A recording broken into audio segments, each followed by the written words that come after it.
Hey guys, and welcome back to the official podcast of Develop Beyond Unplugged.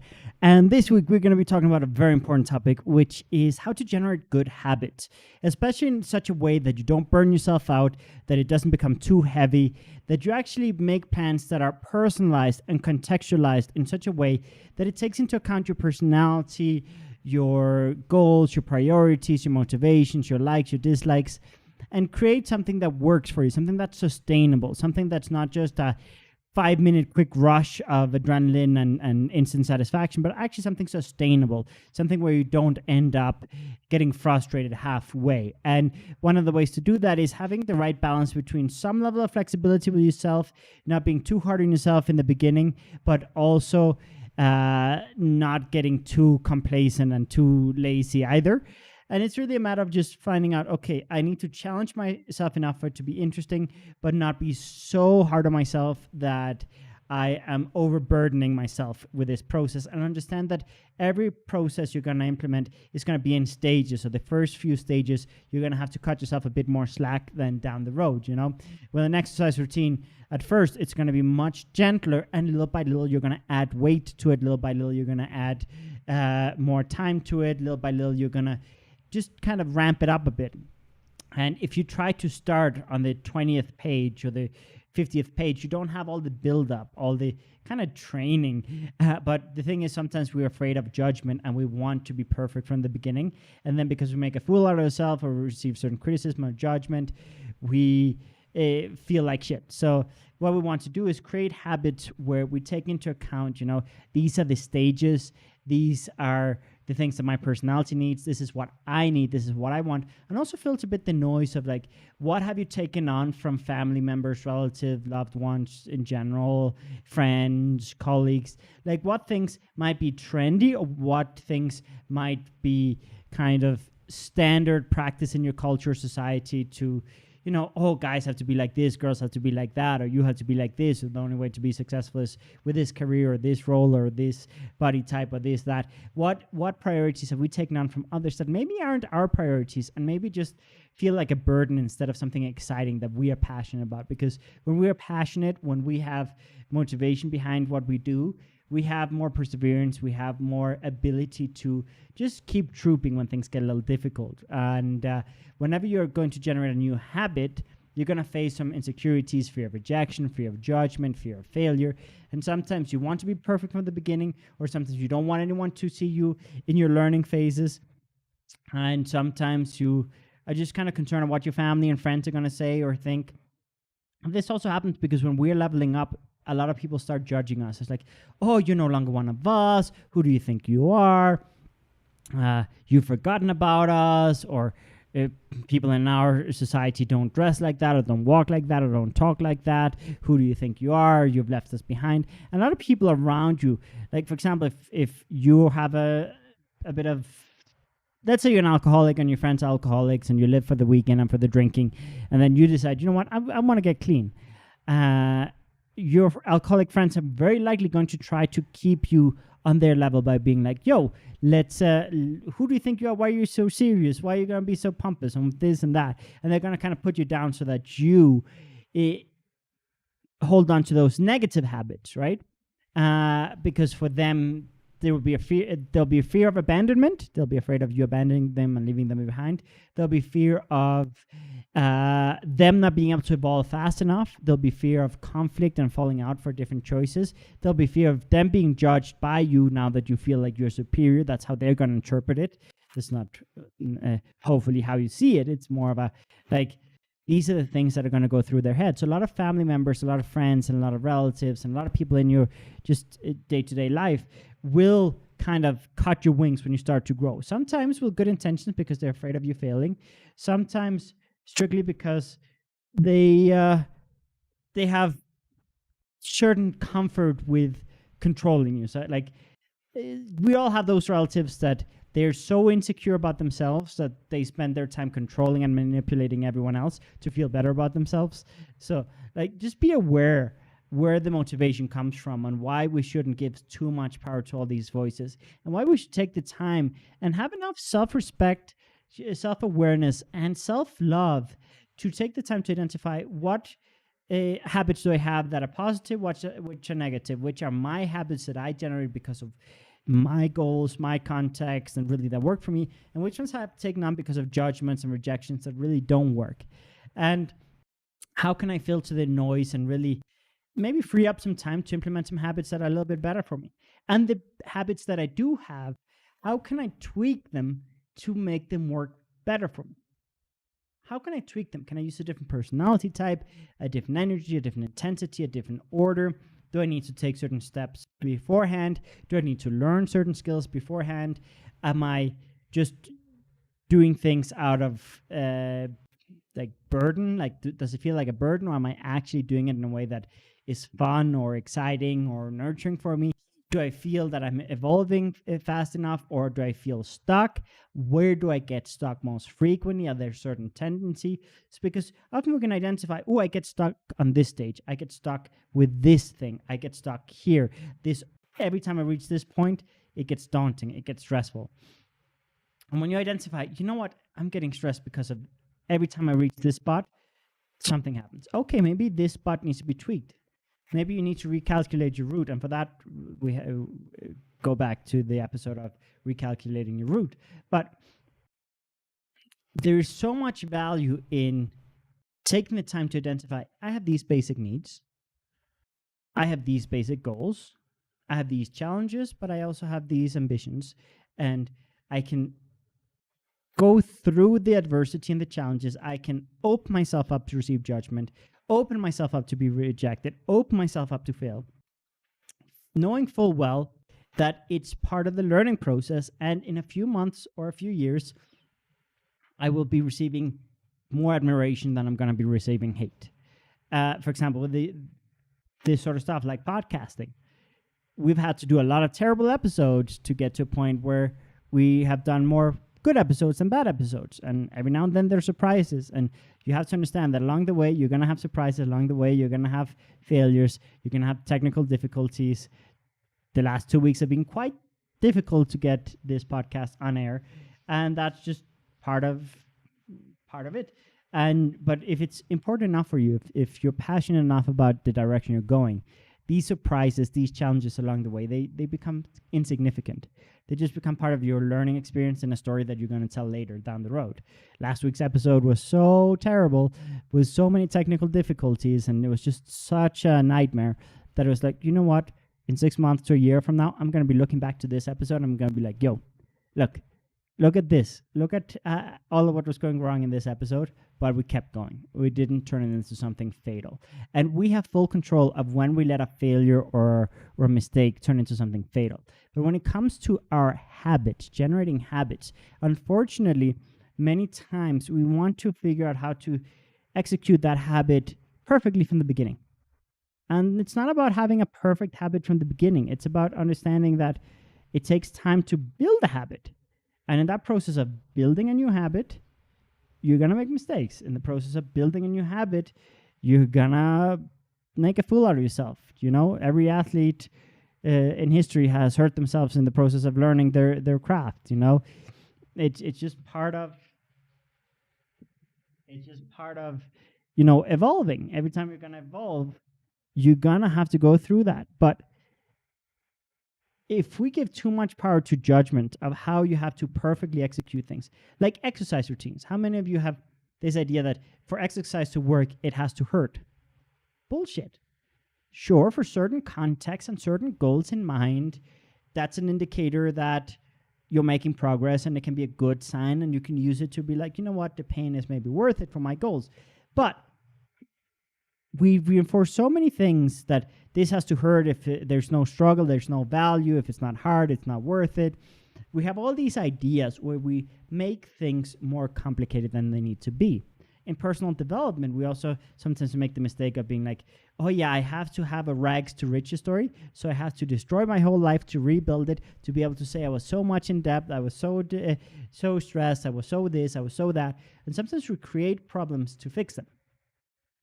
When we want to create positive habits, we have to identify where we're letting our insecurities really guide us into creating dynamics that are not healthy, that are not positive. And there's no one size fits all about what a healthy habit is. Let me just be outright. We all have different goals, different contexts, different challenges, and different situations and different resources. And we're all going to approach things differently. But it's important that you don't let all the noise, all the judgments, all the marketing of how the perfect gym routine is and how the perfect this is and how the perfect body is and what's the model body look like. Like, just eliminate all that sort of stuff and be like, what do you want and how do you want to achieve it?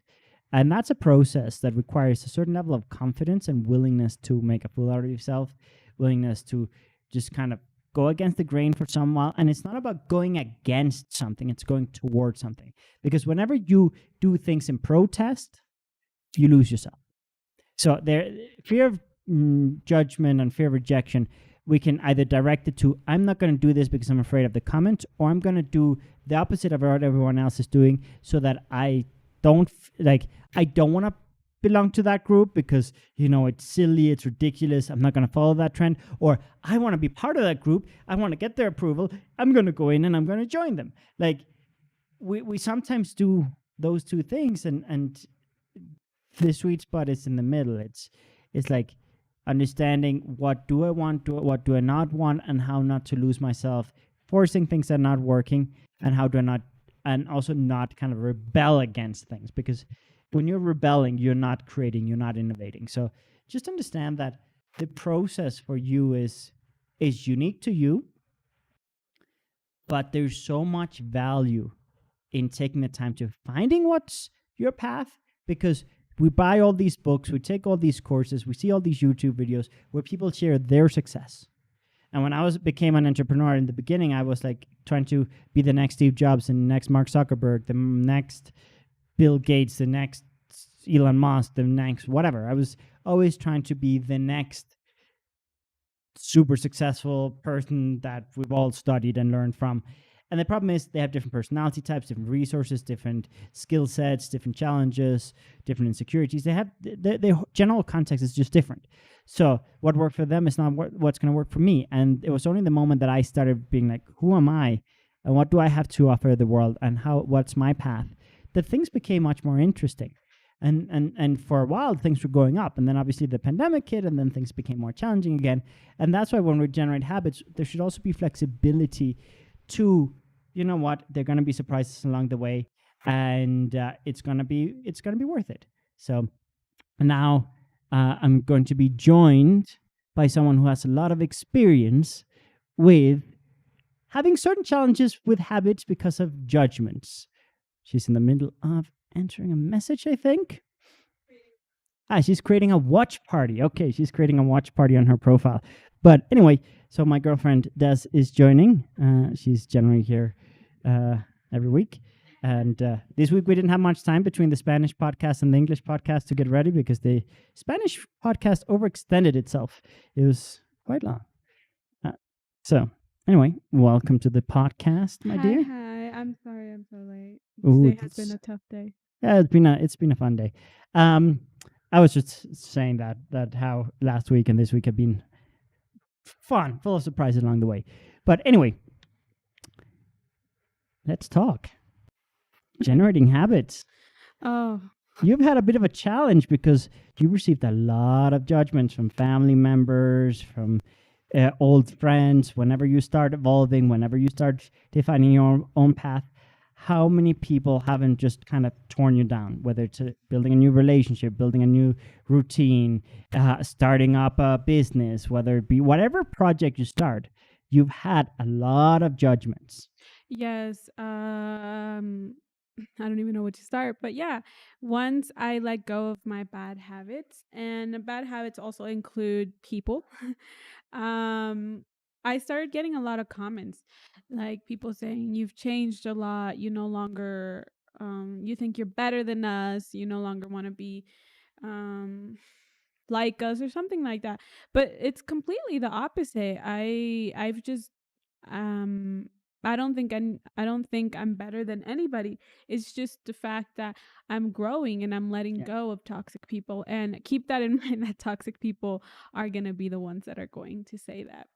toxic friends or a toxic ex are going to be the ones saying, "Oh, you've changed. You no longer want to talk to us," Yeah. and stuff like that. Yeah, toxic people or just generally super insecure people that are afraid of losing you, afraid of being left behind, afraid of not being being able to evolve fast enough, afraid of not having something to connect with you with. So sometimes it is toxicity, people that want to just control you and manipulate you. And sometimes it's with good intentions, but they're just saying what worked for them and what generates them the most peace. But just because it's what worked for them doesn't mean it's what's going to work for you. And for you, it's been a bit of a process of one, having the self respect to leave several bad habits behind, including your eating disorder and certain maybe abusive, not so healthy relationships. And in that process, the amount of judgment and the people were calling you even arrogant. Yeah, I was being called a lot of names. I didn't even know what was going on, but people were just calling me selfish, arrogant. It was just crazy the amount of hate that I got when I started growing, when I Yeah. started being a different person, and now I still get hate, but it's a different type of hate because well, people can no longer judge me for being all of those things because I turned out not to be. But now, since people are so mad, now I get judged for my appearance, my Yeah. weight, everything that they know that it's difficult for me to talk A pain about point. or a pin. Yeah, it's just yeah, it's amazing the amount of hate you get. I get called a show off. I get called that I no longer I think I'm better than people. And it's just it's crazy the amount of hate that you get once you grow. Yeah, and that's something, especially if you're in an environment where a lot of people are in their comfort zones and where they're justified and conclude a lot of things. A lot of people conclude a lot of unhealthy things about people, about possibilities, about approaches, and they conclude these things in such an unhealthy way that they kind of put that on you. Like you were taught that people don't do generous things without wanting something in Yeah. exchange. That if things that are worth it are going to be painful, a healthy relationship is going to be pretty much toxic. Yeah. Like sometimes you even come up to me and you're like, "Is it supposed to be this easy?" Like, how often do you not do that? Yeah. You sometimes get confused, like I didn't know love and relationships could be this easy. Like, isn't it supposed to be painful? Isn't it supposed to be this and that? And we get so convinced that things have to be difficult that we kind of reinforce it. And unfortunately, we reinforce it not just for ourselves but for others. So we all have people around us that have concluded these things and that are putting it onto us. Yeah. Like, oh yeah, no, you cannot trust anyone. It's you against the world, or you're not capable of this. You're the dumb one. Also, how many times were you called the dumb one in the family? I still believe I'm the dumb You, one you're of the called the family. dumb one. You were told you're not the one that's going to be able to do college and university and your career and this and that, and that they should invest in your other sisters because you were just a lost cause. Yeah. Like, how many things have they not told you that where it's like, don't even try? Yeah, I was told that I wasn't like I was not gonna be capable as because I'm not really smart. Like I don't even She know. is smart. She's just not. It's She's not the academic type. yeah, I'm not the And she's academic. an English teacher. She's a great English teacher. I But mean, I'm not the academic type because it really I cannot concentrate on something. I can't. School was very difficult for me because I hated sitting in a classroom for 2 hours. little context before you beat yourself up in front of everyone.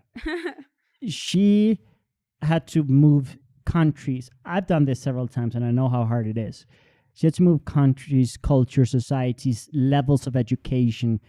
At the peak, like in middle school, she had to switch uh, completely, leaving everything behind and relearning everything and not having the context or the language skills in the new place she was. So a lot of her education was kind of challenged because of that moving. Something that I know firsthand. I moved from country to country, from education level to education level. And many times I came to a new school, a new country, where I didn't have the context or the language skills to actually learn at the same pace as everyone else. And I also made the mistake of feeling stupid and feeling like I wasn't the academic type. But I will just say, knowing her well and knowing myself well, we both have a lot of positive sides, and we're quite intelligent and quick learners in many different areas, but we've convinced ourselves that we are not because we lived through some adversity.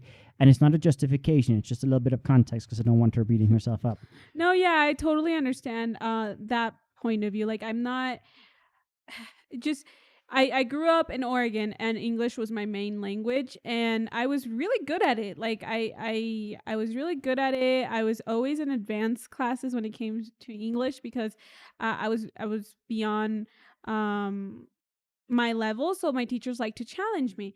And the only problem was I didn't grow as I should because I paid attention more to friends and being popular and stuff. So I didn't care so much that I was smart. I just wanted to be popular, and at that moment Yeah. that's what mattered. And when I came to Mexico, it was super difficult for me to be smart or to be like it was hard for me to learn because it was just it was a language that I did not learn. Like I took Spanish 1 year before I moved to Mexico, and it was like it was basic Spanish. I didn't know how to read. I barely knew how to talk, and it was crazy. So I came, I didn't learn a single thing. Like everything I learned in school was left in Oregon when I was in 7th grade and I was 12 years old. Everything I learned in school was left there. When I moved to Mexico, I was sent to a school that it was in a poor side of town, and I'm just gonna be honest, I did not learn a single thing there. The problem is that we have with Mexico right now is that teachers here are teachers because their parents were teachers, so they pass on That the job. problem exists so many different places too. Yeah, well, But yeah, yes. I didn't know that. In the U.S., it didn't really exist. Like No, it does exist it in the does. US. Yeah. Okay, well, I didn't know If you that. want to get into a college, if your family members, like if your parents were in that college, you have a higher chance of getting in, for example. Oh no And no things. no! But here in Mexico, it's like they leave you this thing called plaza, and it doesn't matter if you try or you compete. You literally just get it because your parents, and Yeah, it's yeah. just passed down. And they don't have to take exams. They don't even have to be good teachers. Like it was just terrible, and I was not smart at all. So obviously, my sisters came in when they were in elementary school, so they had a little bit more advantage because they saw geography. They saw, like, I didn't even know Mexico had states. I know that sounds super super dumb, but I I'm just sure many Americans don't know that. I didn't know. I don't till this day. I don't know. I just know one Mexican president and no, three, and then I only know like the state that I live in right now and the state that I lived before this day. But like that's pretty much it. I don't know a lot of Mexican culture, and I don't know the history because when I was in middle school, I came in a grade where I was supposed to know all of this. Yeah, So the you didn't teachers, have the context. yeah, the teachers didn't bother to be like, oh, hey, maybe she needs extra help. We should give her some extra help after school. So it came to a point that it was so frustrating for me that I just didn't even try anymore. And not to mention, English was super basic. It was like kindergarten English. Like we were learning the colors and stuff. And I was like, I saw this in kindergarten, first grade. Why do I need to like learn this? So it was very, very difficult for me. And that's one of the main reasons why I didn't go to college here because till this day, if I have to turn something in Spanish, I find it, I research it in English, and then I translate it to Spanish once the work is done. Because for me, in order for me to read something, I have to read it like 5 times. If it's in Spanish, I have to read it 5 times for me to first understand every single word I don't know, find the definition, read it again to make sure I'm pronouncing the things right, and then like at the end, the final read is like, okay, I understand what Mm, I'm trying to read here. yeah.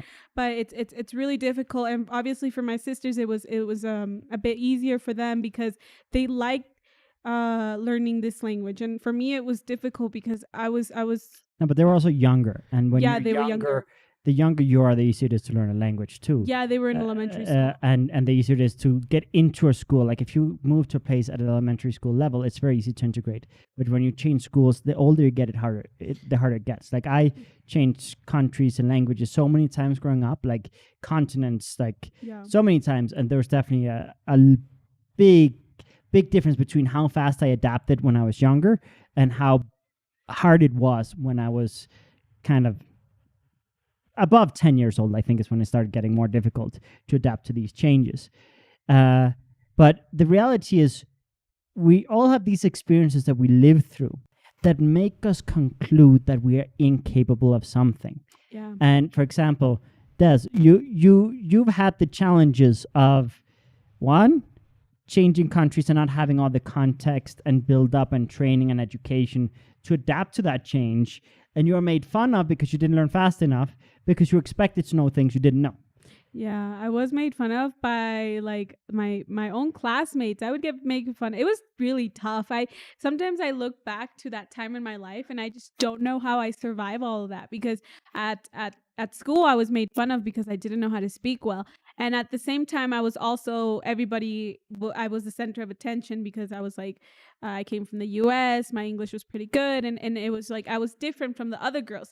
But at the same time, I was also bullied by my same classmates because it was like, she doesn't know how to speak, she doesn't know how to write. And not to mention teachers. Teachers are not not a lot of teachers, I'm not going to say in general, but a lot of teachers are not trained to get a student from abroad and how to teach them. It's really hard. And in the US, I had that. Like as soon as I remember from my early memories when I arrived to the US, since kindergarten, I can remember a little bit that I was sent to ELL or ESL, which was for students that were from abroad that they had a difficult learning English, and it was difficult for them. So I was sent there, and that's what I was expecting when I came to Mexico. I was expecting for someone to be like, okay, oh hey, she's having trouble, and no. So obviously that left me alone, and it was a language. I was a teenager. I didn't want to be in Mexico. My whole life was in the US, and for it to change from like literally it was just one day that my mom showed up in school. She's like, we have to leave. And I remember that day clearly because I was like, I can't leave. I'm going into 8th grade. It's my final year. I was choosing electives. Like it was a big deal. I was supposed to take a course in high school because my English was so advanced that they were going to give me courses in high school. And it was like it was just like one day to another. It was like whatever you plan for next year, it's all gone. And I was supposed to have a big birthday party, so obviously my first instinct was I hate life. And that was that was pretty much the first 10 years that I lived here. And I've been living here 11 years. But I really hated going to school. I hated the language. I hated my culture because I was forced to be here. And even though I know that as my parents did not they didn't have a choice, like they did, but it was very difficult for them. And I just coming here, I was just forced.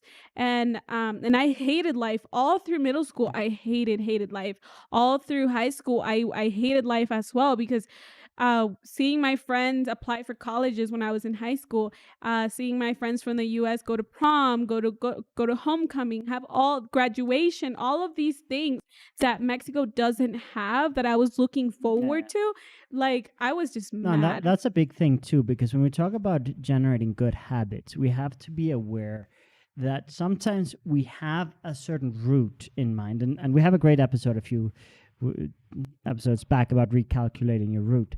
But you have to understand that sometimes there are going to be roadblocks, sometimes there are going to be surprises, sometimes there's going to be a detour. And for example, with Des, when she had to move countries and schools, that was a detour for her, but a detour that made her miss certain stops that were very important for her in her life, because she had idolized prom, she had idolized certain cheerleading things in high school, and because she didn't have the American high school experience, she feels like she missed out.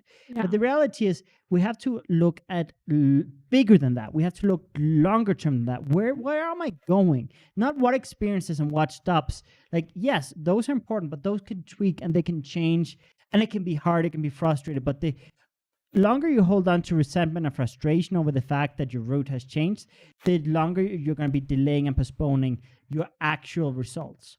And it was only when you started being like, okay, what are the possibilities here? I now the past isn't past, the bygones be bygones.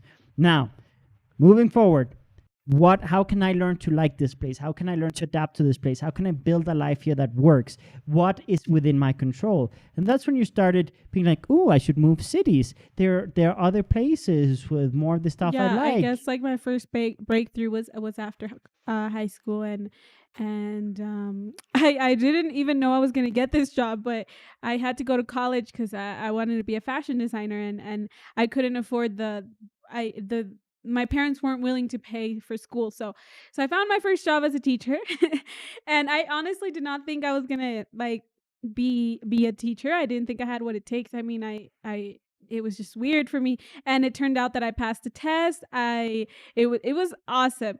And see, that's the thing. If I would have stayed in the US, I guess I would still be in college, or I would have probably graduated. I don't know. I think I would probably still be in college, or be yeah, I think I'd probably still be in college. I don't know. I really don't know. You never know. You never know. You can imagine all the what ifs. You could Yeah. have you could have ended up with bad people and doing Yeah, terrible things, and actually, like it could have gone so many different directions. yeah, I But the was what not. ifs, I was the thing is, one thing that I guess like I can look at it in a positive way. I turned out to be a very humble person in some way because, well, when I was in the US, I was used to always getting everything I wanted. yeah, I never had to work for anything. I never did laundry. I never cleaned. Like all of those things, like I had the luxury to never do. So obviously, when my parents lost all their money and we were sent back to Mexico, I had to like wash dishes and all of that stuff, yeah, and I'm thankful that I learned all of that. I'm thankful that I have family that live in a village, and I've seen these kids that don't get presents every Christmas, that don't get new clothes every time they go back to school, all these crazy things that I thought it was normal for everybody else to get,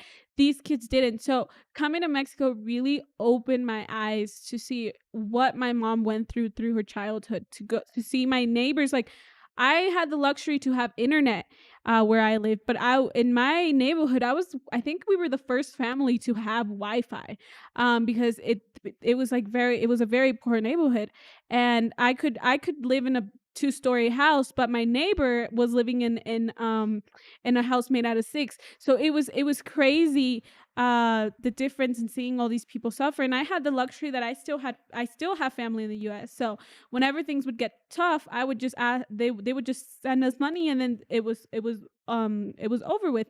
But my neighbors didn't have that yeah. luxury. So I guess even though I was mad in the moment and I didn't understand why things happen until this day, sometimes I get frustrated because I see all my friends graduating and stuff and going to their dream universities and all of that. But I just say like it didn't turn out to be as bad as I thought No, I was gonna be. and that's the thing. Sometimes we overextend the pain because we come to conclusions. Yeah. How many times have you been in a bad relationship where you just justify all men are like that, all women are like that, or that's how relationships are, and if it doesn't hurt, it's not worth it. And how many things do we not justify as that's how it is? The place I am. When we make it external, when we blame the government, when we blame our society, when we blame our family, and that's not to say that there isn't blame to go around, but when you blame them, you don't take control over you. And when you choose to be like, okay, yes, I see these things around me, I acknowledge them, but I don't give them so much power. What can I control and what can I change? Yeah. And for her, that was a big challenge because, yes, it was a very humbling experience having, all her plans change, like get ripped away, all her habits and all her plans and all her structure was suddenly like flipped upside down, right? And the reality is we have to understand that there are times where these surprises can either tear us down or they can make us stronger. And we have full control over whether we're going to let the adversity help us level up or whether it will make us give up. And you gave up for a few years. Yeah, I gave up like all through my middle school years. I did it like I was frustrated with school because I just couldn't learn. I just couldn't understand what the teachers were saying. It was terrible. Um, but I will say, when I got to senior year, I realized what I wanted to do in life. Like literally, I got to senior year, everybody knew what they wanted to do in life. Blah blah. It was my first day of school, and I remember the teachers coming in. They're like, "Okay, you guys are senior. You got to choose your electives, and the depending on the elective you get, it's what you're going to do after high school." And I know in the U.S., you go to college and then you go 4 years, and then if you want to be a doc, like a med student or a dentist, or you go after college. Um, but here in Mexico, that doesn't exist. You go straight to the school you want to go to. So if you're going to be a doctor, you got to decide your senior year because you have to take this elective that has to do with that. And then you go to med school. You skip the whole 4 years of college thing, majogger. And Well, kind of. kind of some way, but you go straight to med school. Yeah, you go straight to, Yeah. like in the US, you have more time to kind of find your path if you aren't clear on it. Yeah. And here you kind of have to decide early on. Yeah. But you can in the US, like you can pick your major and your minor in college already. Like you can pick. Oh, yeah. You can go Totally. straight on the path. Yeah. Like but here, to clarify, there's a little bit less flexibility Yeah. in US colleges. When you start on a path, you can change and you can transfer credits. Like I studied tourism and hospitality management in Canada, and then I wanted to study multimedia in the US, and they were like, oh yeah, we'll accept these credits and tweak this and that, because a lot of US universities also like high payment, so they want you to be there. Yeah. So to accept your payment, they're willing to kind of move mountains for you to. Yeah, and here you don't have that luxury. You either choose med school, and if you leave 3 years with, like, here med school is 6 to 5 years, 5 to 6 years. And if you leave after 3 years, you lose all that learning. And then if you want to be a dentist, they do not transfer credits. Nothing of that happens here. It doesn't exist. You have to start from zero. So it was a big deal for me. Obviously, I had no idea what I wanted to do in life. I honestly didn't even think I was going to graduate from high school. Like, that's how bad my depression was, that honestly, I just went to school to have fun. So it's the first day of school. I have no idea what to do with my life. Everybody's all like, oh, I'm going to do this and I'm going to do that. And I'm just sitting there and I'm like, I have no idea what I'm going to do with my life. Honestly, I didn't think I was going to get this far. So I go in, and I've always had an interest in and being a doctor or being a dentist, because I like that. So what is that called? Anatomia? Anatomy. And there was this elective that was called anatomy. And I think also one of the main reasons I was quite interested in it was because I heard a lot of friends telling me it's very difficult. Like the teachers are doctors, so they're very mean, and it's one of the most difficult. No one has done this. No one has. People have failed. And I was like, okay, well, I'm gonna go and see what's that about. So I was sitting there, and I remember a lot of my friends being like, Des, you're not gonna pass this class. Like, you're not the smartest in the classroom. And I remember like all my friends saying, like, my friends didn't even want me in their team. That's how bad it was, because when I chose that elective, I remember a lot of my friends telling me, like, you're not going to pass the class. So I remember a lot of my friends being like, we don't want her in our team. So the good thing about that year is that the teachers chose our team. So so no one had to complain if I was in their team or not. And it turned out that I did pretty good the whole semester. The first semester I got I think it's considered an A here in the US. And my second semester, I was very sick, so I did get like a B, but that's because I wasn't able to present a certain project, and the doctor said that I had to be there, but he understood that I was sick, so like he didn't give me the grade that I deserve, but he also didn't give me a C, so it was just a B. And I knew that I was gonna get an A, but I was just so sick, I wasn't able to make my the last month of school. I wasn't able to go.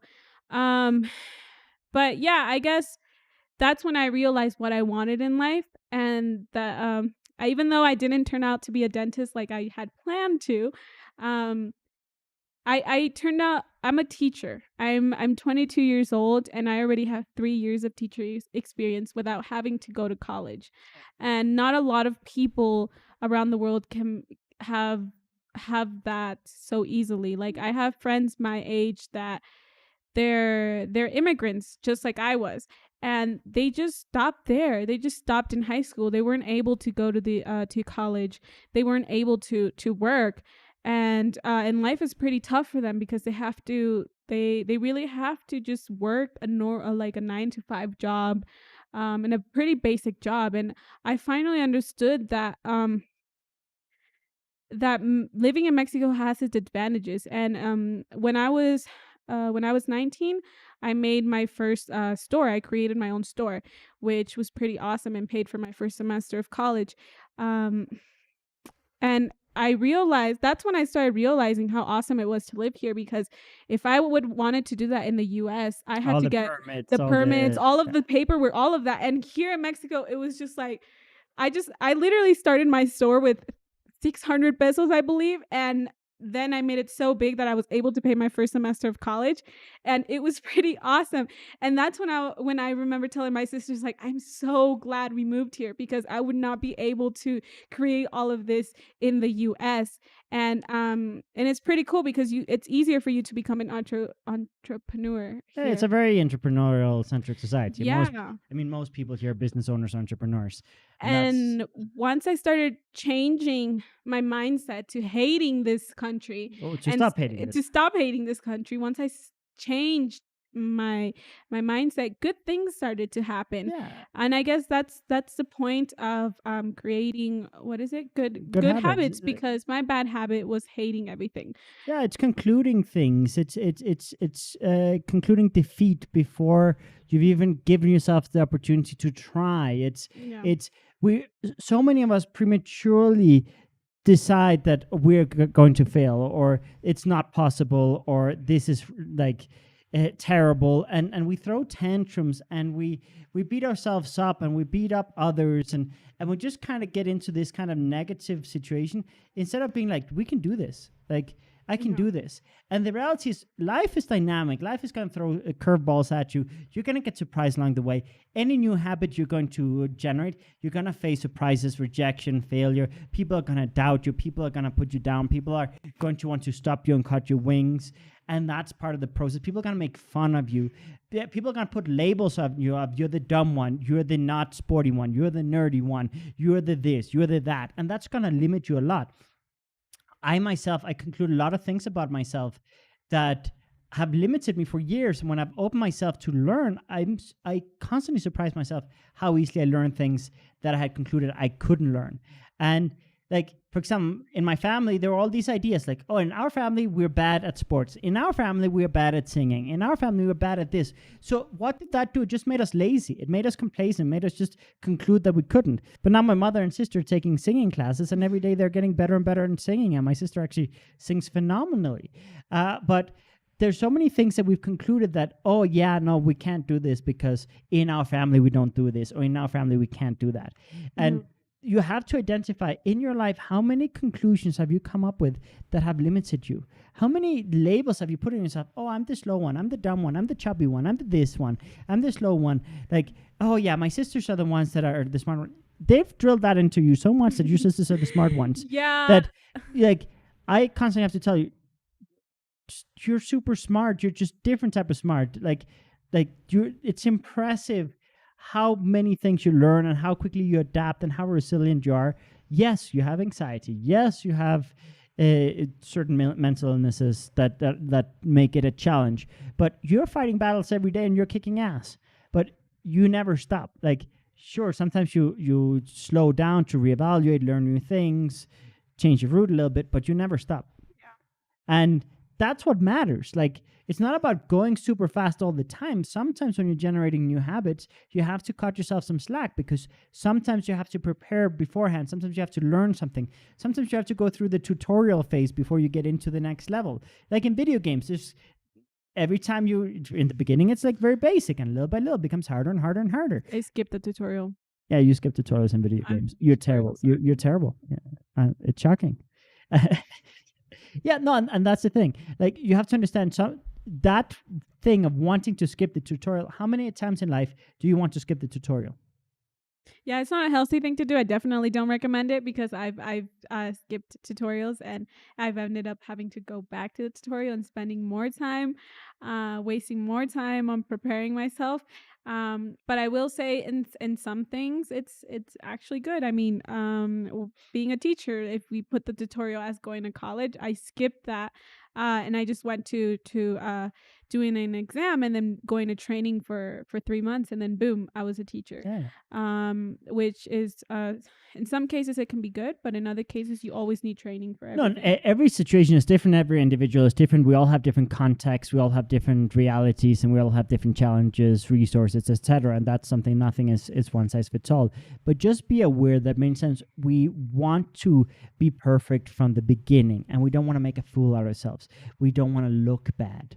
Like we want to, like we go to dance class and we instantly want to be the perfect dancer. We go to a gymnastics class. We already want to do the crazy aerobics and just kind of impress everyone. That's me. Like we want to be perfect from day one, and then we fall on our faces, we make a mistake, and then we're like, I'm not cut out for this. This is not me. I can't do this. Who do I think I am? And we beat ourselves up. Yeah. But in reality, every athlete, every expert in every field, had to start somewhere. And I don't believe in the concept of starting from zero, in the sense that there's always some transferable skills or transferable knowledge, but they are everyone that you admire now, that you see them at their peak. There was times where they were struggling. They were having challenges, they were falling on their face, they were making a fool out of themselves. They were just learning their way. And you have to account for that in your process. Every person in the gym that's pumping huge weights started with smaller weights and fewer reps, and then increased reps and increased weight and Me increased when I go to time. the gym. But you compare yourself and you go, he's doing like so much more weight than me. He's running for like twice the amount of time as But me. instead of comparing yourself, use it as motivation. I when I started going to the gym, I started going because of my mental health, and because I had a friend that said, hey, I used to have panic attacks, and I started going to the gym and they disappeared. So I started going to the gym, and I would see all these pretty girls with these awesome bodies and doing all these weights and stuff, and um things can either go downhill for me, like I can choose, then they could go really, really downhill and I could have quit. Or I choose to motivate for it to motivate me. There's no in between for me. That's true. um, so seeing all these girls with these pretty outfits and just stuff, and I would just look at them and I'd be like, I want to be them. So what did I do? I pushed myself at the gym, and within 6 months, I was no longer the new girl. And now new girls were looking at me, and now it was pretty awesome. So when you see someone better than you, don't I have this problem now because of my mental health and everything. But when I'm okay, I look at people and I don't compare myself. I always say, like, Don't compare yourself to how can I others. learn from them? Use Don't compare yourself to them, but use it as an inspiration. For years I would get compared to my sisters. For years I would always be like, why can't I be like them? Why can't I be smart like them? And now that I'm older, and now that that no longer is an insecurity for me. I mean, sometimes it is, but it's not as bad as it was when I was a teenager. Because now I know that I'm a pretty good teacher. Yeah. um and um and so now that I know all these things, instead of comparing myself to them as much as I did when I was in my teen years, it's just so like, oh, hey, I want to go to college. I want to go back. I want I and this time I don't want to go to any college that I was gonna go to after high school. I want to reach higher, like my sisters did. And so instead of comparing myself, like, oh, they're going to like the best school there is in Mexico and stuff and this stuff, instead of having that mindset day and night, like I did when I was a teen, um now it's like, okay, maybe I have a shot to go to do that too. Or maybe I can try even better school. So yeah, I guess one of the main habits that we need to change is comparing yourself. Yeah, you should only compare yourself with yourself. Draw inspiration from people, but don't like lose yourself in the process to be more like them, because then you don't take into account your context and your strength and your path. Because if you try to copy someone's gym routine or try to copy someone's path or someone's career, you're going to lose yourself. Like as an entrepreneur, I lost myself for several years trying to be someone I'm not, just because I was trying to replicate other people's success. And it was only when I found my path that I started really getting unstuck and really started creating new opportunities, creating new, like something exciting, something original, where it was just not like trying to just be the next CEO of some tech firm or blah blah blah. But there was a period where I didn't have enough confidence in myself, so I would just try to build something inspired by others. And it was only when I was like, what is my differentiator? What can I contribute to the world? What can I do differently, that I found my path? But so instead of like, yes, you can be inspired by anyone, but do not degrade yourself or devalue yourself by trying to emulate them, or by trying to be them, or by trying to be like them. Instead, be you, but try to be the best version of you by always challenging yourself to grow, to evolve, to take more steps. And understand that they, right now, you might see them at their peak, but they might have had 5-10 years of training before that. Or they might have had other opportunities or other skill sets or personality type that just made that path a little easier for them. That doesn't mean that path doesn't work for you, but you have to identify how to make it work for you and see if there's another path that's better that will get you to the end result you want. You need to basically identify, where do I want to be in X amount of years? What stages do I want to have in my plan? What stops do I want in my plan? And how can I interconnect my short-term goals to my medium-term goals to my long-term goals, so that I don't get off track? Or if I get off track, I recover fast. Basically, with any habit, you're going to have days where you're going to fail. You're going to have days that they're going to be surprises. Understand that, and then just get back on track when you fall. If you throw tantrums, if you beat yourself up, if you're too hard on yourself, if you compare yourself to people that already have more experience than you, more success than you, more results than you, you're just going to give up halfway, because you're going to just tell yourself you're not cut out for this. But a big part of generating good habits is to just compete with yourself. Yeah. And that you do that with a journal. Like, Yeah, I do that with a journal where I keep when I write where I write down my progress. And right now I'm competing with myself from August from a year ago, because I do have my journal from a year ago in August, and I'm competing with myself from a year ago. I don't know if that makes sense. literally from a year ago. Where I keep a record of how I'm doing, and so far it's, I don't know. I don't even want to talk about it because I don't even know how it's going to turn out. But Yeah, we have a pandemic going on, so there's some yeah, surprises. we do have a pandemic. I was not planning for a pandemic. I don't think anybody was. That really threw me off But mentally. you've transformed as a person in the last year. Like, Yeah. it's impressive, your evolution. I will say that. But yes, right now we have some temporary setbacks, and that's okay. Any path or any habit you're going to generate, you're going to have temporary setbacks. Like you and your anxiety that you're having right now, that I Yeah, can read on your body language. I'm having a panic attack. I'm so sorry.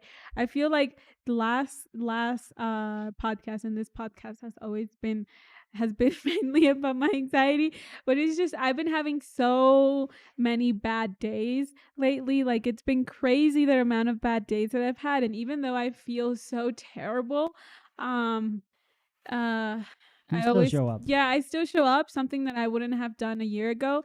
I would Not have at all. just quit at all, and I wouldn't show up. So I'm so sorry of last podcast and this podcast. I've been feeling so much anxiety. Uh it's just been super crazy. I was sick all morning. I'm always sick on Sundays. Like, there's But there's a lot of always, insecurities on Sundays, and yeah. and that's the thing. Like, for example, one of the things you struggle with is body image. You've always had an eating disorder, and creating new habits for you is always a matter of facing these fears. It's Yeah. facing your insecurities about your body. But you've always had ambitions of being on camera, being famous, being successful. Yeah, I've always had these ambitions, but the eating disorder is it's quite strong in my case, because it's been here since I was little. So one of the main reasons that my brain does Sunday is that I know that I'm gonna be on camera, and um it's hard for me to find an outfit where I feel secure, like confident. And I stopped feeling confident a long time ago. Like, Yannick even knows this. I've ever since I gained weight. When I met her, she was a twig. She But had just been 6 months in bed, not able to get out of her house. She had been in the hospital. Yes, I just It saw a was picture of bad. myself, It was and I was bad. I can understand why people were like, "Oh my gosh, she's anorexic," and I couldn't see it. You're anorexic. It's not a surprise. But uh and now seeing myself, and getting called fat and getting called this.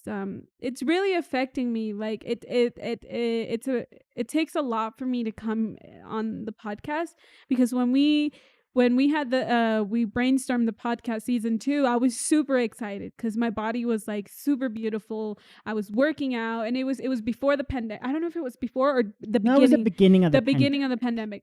So I was going to the gym, and so my body was good. So obviously I was happy, and I was like, yes, let's get on camera. I'll be on the English one and stuff. I'll even be on the Spanish one every once in a while. And now even getting on the English one is tough enough for me. Like I can't even get on the Spanish one anymore. And it's difficult. If you guys could only see behind the scenes, like all morning I was laying in bed dead. I was not able to move. I hadn't showered. It was just terrible all morning, and it was full of anxiety. And then the minutes before the podcast starts, I either have a panic attack or I start to feel anxious. And then during the podcast, I feel anxious. And as soon as the podcast is finished, I start to feel better. But it's because like I said, I stopped feeling confident a long time No, ago. and that's the thing. Like sometimes when you're going to eliminate bad habits, you're gonna have to face more insecurities, and she had to eliminate the bad habit of not eating. Like she had to eliminate anorexia in terms of like all the habits of her torturing her body and Yeah, destroying her it's body. it's crazy the things that I did to my body as a teen, and just to be skinny, and I don't know why I'm still alive, or why I don't have a heart problem, or why I didn't like fuck up my stomach or something, because Uh, the things I put myself through were crazy. I mean, I ended up in the hospital twice because of that. And I didn't get like, what did you say? I didn't get hospitalized because, well, my family did not have the money to afford a well, you private did get one. hospitalized. You just didn't get what is it called? Like when you're extended periods of time. Oh, yeah, Like yeah, yeah. I did get uh, hospitalized, but I wasn't there for like days or weeks. It was more like the doctors would come to my house.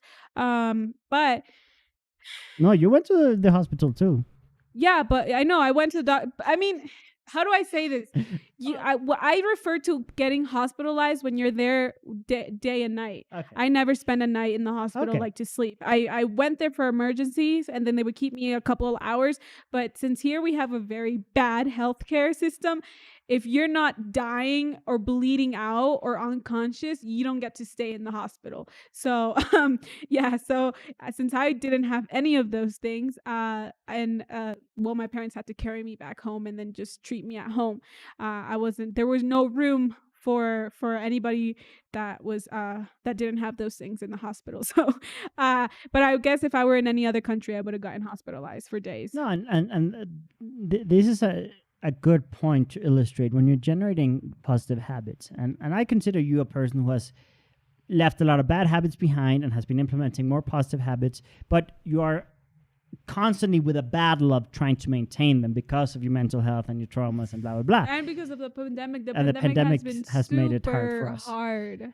Yeah, it has hit us hard. This has hit us hard. But considering all of that, you still show up. You still challenge yourself. And yeah, you might beat yourself up a little bit. Yeah, you might have a lot of insecurities, but you show up. Sometimes you show a little late. Sometimes you show up a little anxious. But you show up. And that's one of the things. When you want to generate a good habit, you got to do your best to show up as much as possible. There are going to be days where you can't show up. Don't beat yourself up, because if you beat yourself up, then the next time it's going to be hard to show up. Don't guilt trip yourself. Just understand there are going to be times that it's going to be hard to show up, but whenever you can, the sensation of success when you do show up despite the adversity gives you more confidence. You, a year ago, would not have shown up. No, I would have been in bed. You would have I been mean, in bed. I feel terrible right now. I literally feel really super dizzy, and the anxiety is just over the top. And I'm just thinking, because I have a class in an hour, so I'm just thinking like, oh my goodness, what if my anxiety is not controlled by then, or what if I'm still feeling it? So I have a lot of things going on in my mind right now. Um, but um, but I try to show up. As growing up, I was always told that if you're not going to do something, then don't. If you're not going to do something 100% right, then don't do it. So I guess one of the main reasons why I missed out on a lot of opportunities, why as a teen, if I had a panic attack, I didn't even bother to go, um was because I was constantly told that. And till this day, I still beat myself up if I don't do something correctly, if it's not 100% perfect, because that's what I was raised at. Like, if you, there's a saying in Spanish, if you're not going to do it right, then don't do it at all. And a year It ago, exists in most languages. yeah. Um, and I was really, a year ago I really had that. And so if I had anxiety, I would just rather not show up. Yeah. And I was always told, like, if you're gonna have anxiety, don't embarrass me or don't embarrass No, others. that's why you spend sometimes weeks or months in bed. Sometimes because of your eating disorder, but sometimes because of your anxiety. Yeah, like I sometimes it's just crazy. But the cool thing now is you challenge yourself. It's like, I got to get control over this and better show up late than not show up at all. And like with this podcast, like many times you show up like 10, 15 minutes late, Yeah. but you're proud of the fact that you show up. Yeah. And it's part of the experience of gaining confidence. Yeah. And every time you show up, the next time it gets a little easier. Like, No. yeah, a little bit. As someone who sees it from the outside, you're being hard on yourself. It doesn't feel like it gets better, but in due time it does. At the beginning you don't feel it.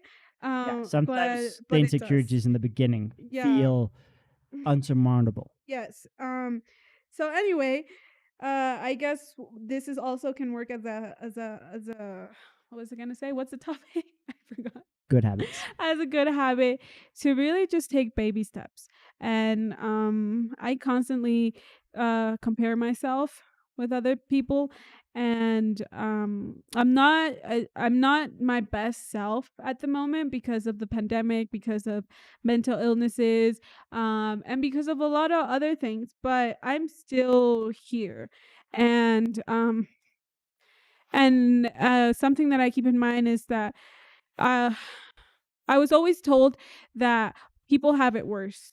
People will always have it worse than you, and to stop being sad about it, to stop being uh letting it control your life. And that's what I was always told as a teen and as a child. Like, you can have a worse life, and that's true. There's always going to be someone that's going to have a worse life than you. But I lost my thought. What was I gonna say? Stop competing with others. Just stop competing Compete with others. yourself. I was gonna say something so inspiring right now, but I always like to describe my anxiety as I'm underwater, right? And surrounding me there is a bunch of fish, and they're going full speed, and those I considered my thoughts. So right now that's how I feel. I'm underwater. You can barely breathe, and my thoughts are those fish. So I could be saying one thing, and then I don't finish it because that fish already is swam by, and it's already like going full speed. And I see all these thoughts and I'm thinking them, but I can't get a hold of one completely and make it stay because it swims away. So yeah, that's how I'm feeling right now, just in case anybody was noticing why I lose my And this is a wonderful example, because a lot of people that are going to listen to this podcast are people who go through anxiety, are people with depression, are people with different mental disorders or challenges, mental illness, or whatever you want to call it. But a lot of people have similar experiences to you, and the reality is things do get better. There are going to be times in life like this pandemic where adversity is going to strike and things are going to get a little tougher again, and you're going to have temporary setbacks. Yeah. But during that time, you can evolve, you can grow, you can innovate. Mm. And like, you have improved in so many different areas in this pandemic. You have actually done a lot more than you realize in this pandemic. And you have opened yourself up to expose yourself more and to be more vulnerable. You've been more consistent with the podcast the last few weeks. You've started even doing video game streams. And you're doing a lot of different things during this pandemic. But of course, whenever there's a lot of adversity, it's very easy to get carried away with, I'm not doing enough, I'm not solving the problems fast enough, because we have these energy leaks. In Develop Young, we talk about when you have an energy leak, you can do all these things to fill yourself with energy and confidence, but these leaks need to be patched. But sometimes to patch them, you need to learn new skill sets, you need to pivot, you need to change your strategy, your direction. and you have to make a lot of changes, and those changes can be sometimes very, very hard. But like, I'm just impressed, like the fact that you're having a full-blown panic attack. Yeah, I am. And I am. I'm not even listening to what you're saying whatsoever, and I can't make out and understand what you're saying whatsoever at this moment. But I'm still here. But I'm gonna walk away now because it's getting more intense. But with that in mind, we're gonna go to an ad, and we're gonna talk about next week. We're gonna be talking about how to create new opportunities. We're gonna talk about how to create new opportunities because when we want to generate positive habits, sometimes we have to open up new doors. We have to explore uncharted territory. Sometimes we have to innovate. We have to adapt when adversity strikes.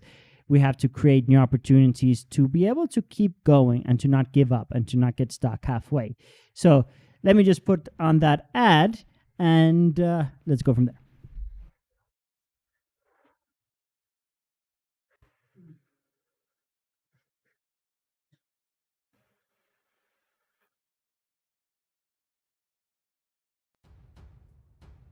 Hey, quick question.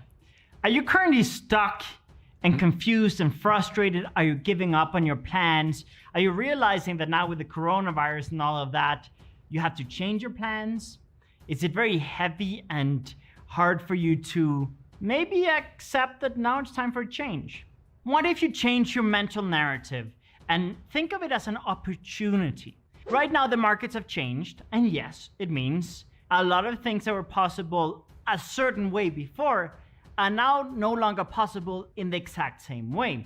That's not to say they can't be achieved, but they certainly will require some recalculation and some reevaluation. But I also want you to reflect on whether or not there's an even better opportunity right now, whether there's an unexplored path that you maybe should explore. I say this because during times of adversity, yes, there's a lot of defeat, there's a lot of frustration, there's a lot of feeling of despair, but there's also so much opportunity to innovate, to come up with creative solutions to current problems. Now, if you've been laid off, if you have fewer hours at work, if your business is struggling, maybe take the time to evaluate, where can I innovate? Where can I solve problems? Where can I be a source of light in a period of darkness?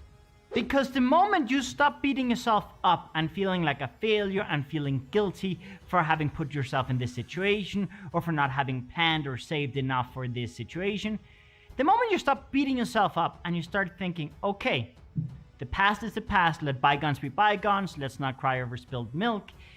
You know, there's been some losses, there's been some stress, there's been some frustration, there's been some conflict, but now I want to make a change and I want to create new opportunities. The moment you switch that mental narrative over to a opportunities mindset, everything changes. For me, it took a while when the pandemic hit. At first, I was totally defeated. I was like, what am I gonna do? How am I gonna handle this? This is terrible. I have no idea how to handle this.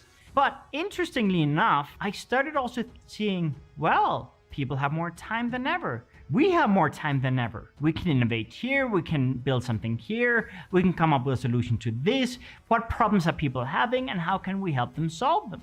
And then I started thinking of all the possibilities and I realized, wow, there are more possibilities right now than ever. And yes, we have to be more creative in how we execute them because resources are, tighter, more stressful, and we have to get more creative because everything has changed. But it's not impossible. On the contrary, it's very possible. But it's a switch we have to activate. We have to stop having that defeatist mentality and start thinking of how can I create new opportunities in a new space. And the funny thing is the moment you open yourself up to seeing the opportunities, you're gonna feel so silly. You're gonna be like, oh my goodness, this opportunity has been right in front of me all along and I've just been ignoring it. I've been looking past it because I've been choosing to focus on all the problems instead of all the opportunities. And that doesn't mean there aren't problems, but how do you fix problems? Well, you fix them with opportunities. So start exploring what are the opportunities within your skill sets, within your areas of passion, within your strengths. Where can you innovate? Where can you contribute to society? What can you really do right now with the resources you have that will create more resources? That is something I want you to explore. That's something we've been exploring in so many different ways. It's been the general theme of our podcast for the last few weeks, where we've been exploring so many different ways of dealing with this. But in this particular episode, I want to challenge you to create new opportunities, identify existing opportunities, and take advantage of those opportunities without excuses and without being so defeatist. We are now reaching a stage in this pandemic where economies are reactivating, we have way more information and way more clarity of what we are dealing with, and now it's time to actually have an action plan so that we can come out of this pandemic stronger than ever. So, if you're interested in joining us to create a plan to identify opportunities and to explore all the possible opportunities there are right now, join us this Sunday at 4 p.m. Central Time on our live transmission of our podcast, Develop Development Unplugged, that we'll be live transmitting on both Facebook and YouTube. And honestly, if you join us, you can ask questions, you can come up with ideas, and we can discuss this. Because together we can come up with better ideas and better solutions than as individuals. So let's bring ourselves together as a collective and come up with many wonderful ideas, and let's share those with each other. That's my invitation for today. So see you this Sunday. Have a good one.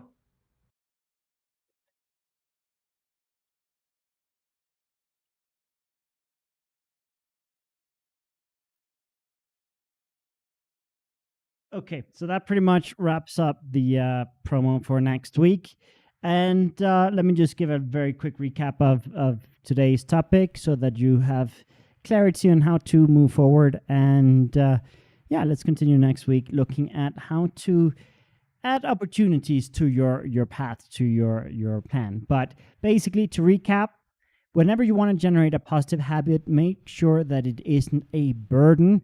Yes, it will be a little bit of a burden in the beginning, and that's okay, but just don't overextend the pain, don't overextend the frustration. So in the beginning, yes, you're going to have to face insecurities. Yes, you're going to face a little bit of challenges. You're going to make a fool out of yourself. It's going to hurt sometimes. It's going to be painful. It's going to be difficult in the beginning when you take an ambitious step or try to change a habit or learn a new habit or generate a new habit. But it should progressively get better and better, easier and easier, more and more fun. And this only will happen if you take the time to find out what works for you, what doesn't work for you, make micro adjustments, make big adjustments if needed, implement extra things, implement more steps in the road, cut yourself a bit of slack in the beginning, as in do it in stages. Don't go and try to do a super crazy gym routine or a super ambitious project right away. Break it into kind of bite-sized pieces, and little by little, add a little bit more complexity, add a little bit more ambition, add a little bit more difficulty to what you do, so that it challenges you, so that you feel and see the growth. Seeing growth makes you feel happier. Seeing evolution makes you feel happier. So you got to challenge yourself enough so that it's not super easy, and so that you don't become complacent, but not challenge yourself so much that you're torturing yourself, because you can overwork yourself, you can over-challenge yourself, you can basically create plans that are kind of suicide missions if you go too intense with it. So just take the time to make a plan that works for you based on your personality, your context. Make sure you're not letting other people's judgments, other people's comments, other people's rejections, other people's jokes make you give up prematurely. Don't let any labels hold you back. Don't convince yourself that you're the dumb one or the fat one or the this or the that. Don't convince yourself that you are something in such a static way that you can't change. If you want to learn something, study it. If you want to improve your body, work on it. But work on it in a way that's healthy and sustainable, not one that creates a lot of problems. So, for example, if you want to work on your body, don't use an eating disorder. Use exercise and healthy diets and whatever. Just do things that are more sustainable so that you don't end up crashing and burning. Obviously, good habits, in order to execute them properly, you should create them in such a way that you're not burning yourself out, that you're not crashing and burning, that you're not burning bridges, that you're not having unnecessary conflicts, and that you're enjoying it as much as possible. And little by little, you can take more and more steps and grow and evolve and learn and have that constant curiosity of how can I tweak this, how can I improve this, how can I optimize this. And your habits are going to get easier and easier and easier the more you face your insecurities, the more you level up, the more you learn new skills, the more you challenge yourself, the more you keep showing up. And yes, you might have insecurities, you might have depression and anxiety and things that stop you, but the more you show up, the more confidence you're going to have. The more you get in a comfort zone, the more you're going to limit yourself and convince yourself, I can't do this, I can't do that. And you make your world very small. And you just give up on life. You just give up on everything and just settle. And you live for the weekend, you live for the holidays, and you end up in jobs and relationships that don't nurture you, that you just convince and justify. You convince yourself that that's just the standard, and you justify things that are not working. Instead, take the time to find what works for you. And that requires having enough self-love, curiosity about yourself, self-awareness to find what works.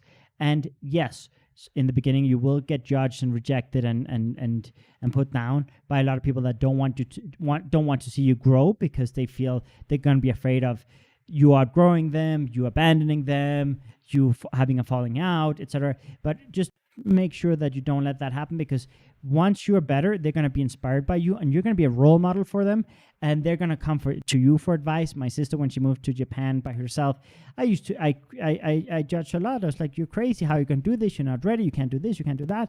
And I kind of was overprotecting her, cutting her wings. When she went to Japan, she transformed her life. She discovered herself, and suddenly she was making more money, being more successful, being happier, having a much more dynamic life. And all of a sudden I was like, man, you're badass.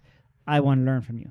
Sometimes people need to go through a process of self-exploration, and sometimes it's a path that might be strange to your loved ones, might be like, how and why, and they might want to be overprotective. Just communicate to them, this is what I need right now, just bear with me. You might not be able to see it now, but you will see it in the future. That's what happened with my sister. Yes, in the beginning I didn't understand some of her choices, but eventually I was like, whoa, this is impressive. So just understand that your habits, you're going to have to generate them based on what your goals are. Make sure you have enough motivation behind it. If you're just doing it to please others or to not be judged by others, you're not going to have the motivation. You have to find what motivates you. What is it that makes it exciting for you? If you find what makes it exciting for you, great. Also find out how you can do it in such a way that you like it. Exercise, for example. Maybe gym is not for you. Maybe dancing, maybe cycling, maybe swimming, maybe something else.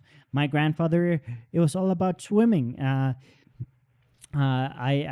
have family friends that it's all about cycling. I know a lot of people that's like, yeah, maybe there's the traditional type of exercise just doesn't work for them, but then they find this one area within it, like a subcategory, a subtype, that's super exciting. And for example, I have a friend who he loves badminton, and it was like badminton is the way that he ended up being consistent with it. So find what you're passionate about that makes the habit so much easier to execute, and keep showing up as much as you can. Don't beat yourself up when you fall. Don't beat yourself up when you make mistakes. Don't beat yourself up when you're overwhelmed.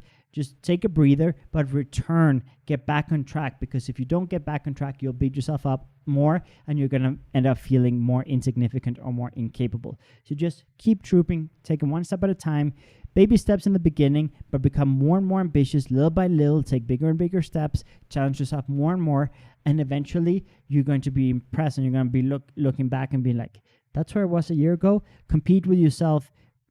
Don't compete with others. Look at where you were a year ago, where you were a few months ago, and just compete, and always try to become a better version of yourself. Don't try to emulate and copy others, because they have different contexts, different personalities, everything is different. All the variables are basically different. Find what works for you. And if you need help, ask for help, let people in, trust people.